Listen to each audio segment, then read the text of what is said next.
Nos estudos bíblicos dessa semana, nós vamos fazer uma teologia bíblica sobre um tema muito importante e negligenciado das Escrituras, que é Deus como um guerreiro, ou Yahweh Yahvé como um guerreiro divino, e tudo isso baseado no livro do Tremper Longman III, com o Daniel Reed, que foi publicado ano passado, 2023, pela Edições Vida Nova, um livro excelente de uma série muito boa chamada Estudos sobre Teologia Bíblica do Antigo Testamento. Ele tem alguns volumes aqui, vou trazer para vocês ainda esse semestre. Graça ao Final, tá? Teologia de Deuteronômio, o Messias do Antigo Testamento, do Walter Kaiser. Tem outros volumes também, Deus no Sinai, que eu frequentemente mostro para vocês aqui. E esse é o volume 5 dessa série traduzida para o português, Estudos da Teologia Bíblica do Antigo Testamento, tá? Então, basicamente, eu ia focar o mês de março para ler algumas coisas sobre dons, porque eu estou pegando 1 Coríntios, e eu ia querer focar um pouco na Idade Média, mas acabou que é o segundo livro já sobre o Antigo Testamento que eu estou lendo. Eu não tenho a versão em português impressa, pessoal, eu li em inglês, tá? Eu vou compartilhar daqui a pouco um quadro com vocês que tem na versão em inglês, que eu vou traduzindo para vocês, para ajudar a gente a visualizar o movimento da teologia bíblica do Antigo Testamento em relação ao tema de Deus como um guerreiro divino e como isso se relaciona com a nossa vida, tá? Então, conteúdo exclusivo aqui no nosso canal, por isso já deixa o seu like, se inscreva no canal e ative o sininho para você não perder nenhum conteúdo nosso aqui, tá? Então vamos lá. Nesse livro, o Tremper Longman e o Daniel Reed vão colocar para nós que explicitamente o tema do guerreiro divino ele aparece pela primeira vez na Bíblia em Êxodo capítulo 15, tá? Êxodo capítulo 15, vocês se lembram?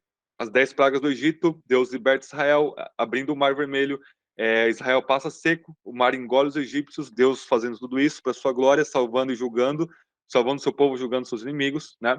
E a primeira coisa que Israel faz, então, ao sair do mar, né, depois, é cantar um louvor a Deus, né? Moisés, ele louva o Senhor com a congregação de Israel, e nesse louvor ele vai falar que Deus é um guerreiro, né, é um homem valente, é um guerreiro divino, porque está derrotando, Êxodo capítulo 12 fala que Deus está derrotando todos os falsos deuses do Egito, tá? Então, cada praga do Egito é direcionada a um deus do Egito, para mostrar que ele não existe, que ele não tem poder e que o único Deus verdadeiro é Yahweh, o Deus de Israel, tá? Deus batalha, portanto, Israel, Deus derrota seus inimigos, portanto, ele é o nosso capitão, ele é o guerreiro divino, tá? Então, explicitamente, Êxodo capítulo 15, tá? No momento posterior do livro, esses dois autores, eles vão colocar para nós que, embora explicitamente você já tenha esse tema somente em Êxodo 15, você, implicitamente, nós já temos lá desde Gênesis capítulo 3, onde Deus está amaldiçoando os pecadores ali, Adão, Eva, amaldiçoa a serpente, amaldiçoa a terra também por causa de Adão, e ele vai falar que a serpente vai morder o calcanhar do filho da Eva e o filho da Eva vai esmagar a cabeça da serpente, tá? Então, aí você já tem o começo dessa guerra divina, a guerra de Deus contra o pecado, contra o diabo, contra tudo que vai contra a sua santa e boa vontade, tá? E aí Deus começa a se desenvolver. Um tema muito importante também que eu acho que ele não desenvolveu aqui de forma apropriada é Abraão, né? Tudo que acontece em Israel acontece em Abraão para mostrar esse tipo de solidariedade entre o indivíduo representante e o povo representado. Tá? Abraão como pai de Israel, né, o pai assim no sentido de ancestral aí, o pai da fé, né? Aquele que Deus starta, dá início aí ao povo do Antigo Testamento. Lá em Gênesis 14, se vocês se lembram, 5 reis guerreiam contra 4. Os 5 reis perdem, entre esses 5 reis, o rei de Sodoma e o rei de Gomorra. Ló é levado cativo pelos 4 reis, porque estava lá em Sodoma e Gomorra. E Abraão junta ali 318 homens e guerreia e vence. No final aparece Melquisedeque, figura enigmática aí do Antigo Testamento, tá? E em Gênesis 15, após todo esse ambiente de guerra, Deus fala para Abraão não temer, Deus reforça a aliança dele, a promessa dele, e fala que ele é o escudo de Abraão, ou seja, Deus já está com Abraão em sua função de guerreiro divino, lutando com Abraão e ajudando Abraão a derrotar os seus inimigos, tá?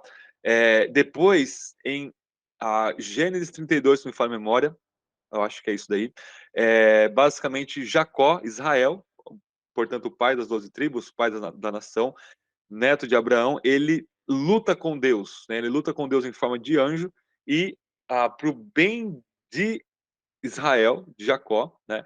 O anjo desloca o joelho dele, mas acaba abençoando ele. Então, o príncipe, aquele que luta com Deus, Israel, né? Então, esses dois temas são importantes para fundamentar o que vem depois, tá? E eu acho que não foi muito bem desenvolvido no livro, mas isso não tira o mérito do livro ser excelente, tá? Então, basicamente, no gráfico, nós temos uma primeira fase de Deus como guerreiro. Ele guerreia contra os inimigos de carne e sangue de Israel, tá? Então, você tem ali Deus derrotando os egípcios, Deus derrotando os cananitas, o pessoal de Canaã, na frente de Israel, e Deus com Davi, por exemplo, derrotando ali Golias, todos os inimigos ali de Davi, Deus protegendo Davi nesse sentido, tá? Então, na primeira fase, Deus está a favor de Israel, lutando contra os seus inimigos físicos, de carne e sangue, pessoas ali, tá? Segunda fase, que nós já vamos entrando nos profetas, né? É a questão de Deus lutar contra Israel. Tá? Deus, então, no Antigo Testamento ele luta contra Israel. Isso não é antissemitismo, porque não tem nada a ver com etnia em si, isso é uma questão teológica, tá? Onde os próprios profetas, que eram hebreus, falavam que Deus estava lutando contra eles por conta de pecados da nação, tá? Então não tem como um profeta israelita ser antissemita, por assim dizer, né? Então, Deus luta contra Israel. E o ápice dessa luta é o exílio, reino do norte da Síria, mas mais importante, o reino do sul, exílio babilônico. Deus está lutando contra Israel, mas é para o bem de Israel.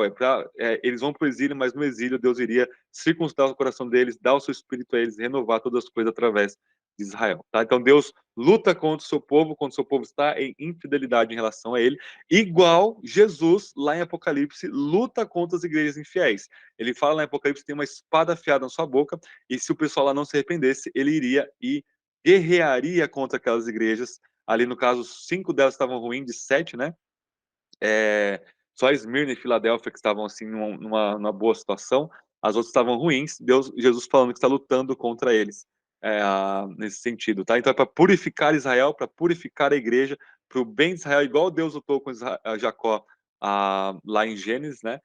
Deus luta contra o seu povo, para o povo se arrepender e até mesmo traz sanções e punições, até mesmo morte em relação ao seu povo Antigo e Novo Testamento. Lembra de Ananias e Zafira, tá? Uma terceira fase, ainda no Antigo Testamento, é a promessa de um futuro guerreiro divino que vai libertar Israel. Então, Isaías, isso é muito proeminente, Ezequiel, capítulo 37, por exemplo, vários textos dos profetas falam que no futuro, no escatom, no fim dos tempos, Deus guerrearia para o seu povo novamente, através do seu guerreiro rei, filho de Davi, o Messias, que iria também guerrear, tá? Então, no livro de Isaías, Deus veste a armadura de guerra, ao mesmo tempo o Messias, o filho de Davi, é quem veste a armadura de guerra e guerreia para a glória de Deus a favor do seu povo, tá? Tudo isso é um movimento do Antigo Testamento. Quando a gente chega no Novo Testamento, o que nós temos é Jesus, o guerreiro divino encarnado. Ele sim é Yahvé, o homem guerreiro, né? Ou o Deus forte, é o Gibor, aquele que é Deus e homem ao mesmo tempo e guerreia, tá? E Jesus agora não está guerreando contra carne e sangue, está guerreando, por exemplo, contra demônios, contra o diabo, contra as tentações, contra o pecado, tudo que vai contra aí Deus. E ele vence, tá? Isso mostra de forma muito importante que tudo no Antigo Testamento é tipo do Novo Testamento, de Cristo e da Igreja. Então, os inimigos físicos do Antigo Testamento, em relação a Israel, são um tipo, uma sombra que apontava para os nossos verdadeiros inimigos, nossos inimigos espirituais, o pecado, o diabo, seus demônios, a morte, por exemplo, né? Jesus vence tudo isso, ele vence tudo isso até mesmo na cruz, né? Como se a ato de esmagar a cabeça, a autoridade da serpente aí inaugurada, que vai ser consumada só depois, tá? E aí nós temos o nosso chamado. O que isso tem a ver com a nossa vida? Nós somos agora guerreiros de Yahvé, ok? Nós somos servos do servo que é Cristo. Ou seja, vistam toda a armadura de Deus, Efésios 6, tá? Essa armadura de Efésios 6 era toda construída com base em Isaías, onde Deus veste essa armadura, Cristo, o Messias, veste essa armadura, e agora nós somos chamados a participar dessa guerra, que já foi decretada a vitória de Deus e do seu povo, não tem como isso mudar, mas nós ainda não, é o já e o ainda não da guerra, nós ainda estamos na batalha, nós somos chamados a guerrear contra tudo que é contra Deus. Agora, espiritualmente, nossa luta agora não é contra carne e sangue, porque o tipo já se foi, o antítipo agora dessa negatividade aí é o principado, o príncipe dos ares, a potestade do ar, né? O próprio diabo, seus demônios, nós lutamos contra nossos pecados, Romanos 6 e outras passagens importantes aí, Gálatas 5, por exemplo, né? E nós somos chamados a essa guerra. Nosso capitão já venceu, nosso Senhor já venceu, mas ainda não acabou a guerra. Nós estamos entre o dia D, né? O já e o ainda não, tá?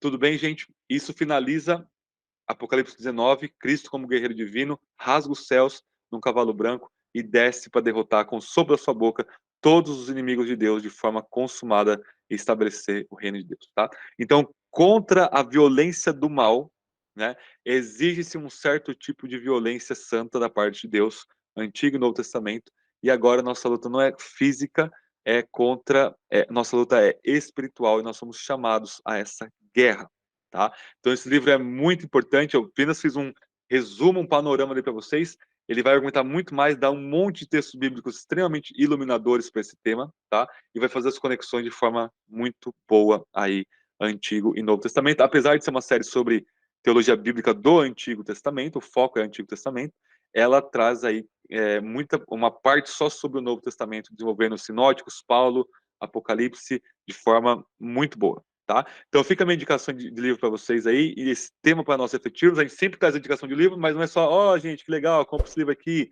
muito bom. Mas a gente traz também o estudo sobre o livro, e por isso acompanhe nós aí no canal, tá? Se a Vida Nova quiser me dar de presente aí o Deus é Guerreiro, antes de eu comprar, eu gravo mais um vídeo com algum detalhe mais a mais aí, um extra para vocês, tá?